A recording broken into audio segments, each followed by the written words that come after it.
साहब के गुजारिश कंदुसि ताजू जी जेका गॾियल प्रेस कॉन्फ्रेंस आहे उहा तव्हांखे पढ़ी ॿुधाए ऐं उन मंशूर बाबति तव्हांखे सम्झाए त असांजा मतिलब छा आहिनि, असांजो मंशूर छा आहे, असांजा मुतालबा छा आहिनि।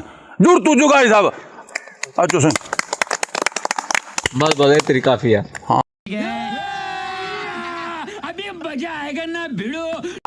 मर गया आदा दोस्तो भाइरो भेनरो, सब खां पहिरियां असां अव्हां ते इहो वाज़े कंदा हलूं त असां के धाड़ेल चोर या फोरू या को अगवाकार या ॾोहारी क़िस्म जा माण्हू न आहियूं।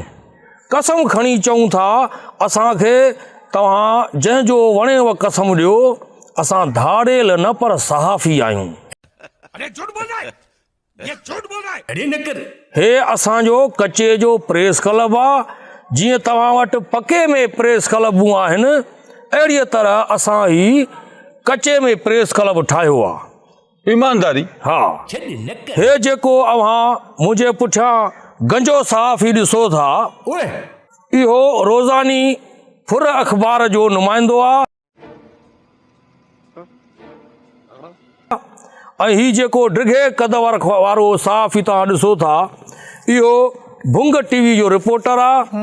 ऐं हेॾां जेको ही नंढे कद जो तमामु वॾो सहाफ़ी जेको बीठो आहे, इहो फुरलट चैनल जो ब्यूरो चीफ आहे। कराची से लोग अंदरून मुल्क अपनों में ईद मनाने के लिए जा रहे हैं। कैमरामैन कामनी यूसुफ के साथ चांद नवाब, इंडस न्यूज़ करा। यार बड़ा बेगैरत आदमी, उधर से भाई, उधर से चले जाओ। ऐं उन खां अलावा साईं मां बि आहियां। बाबा तूं डमी अख़बार जो रिपोर्टर आहे, अञा अहिड़ी मशहूरु न आहे, ABC सर्टिफाइड न आहे।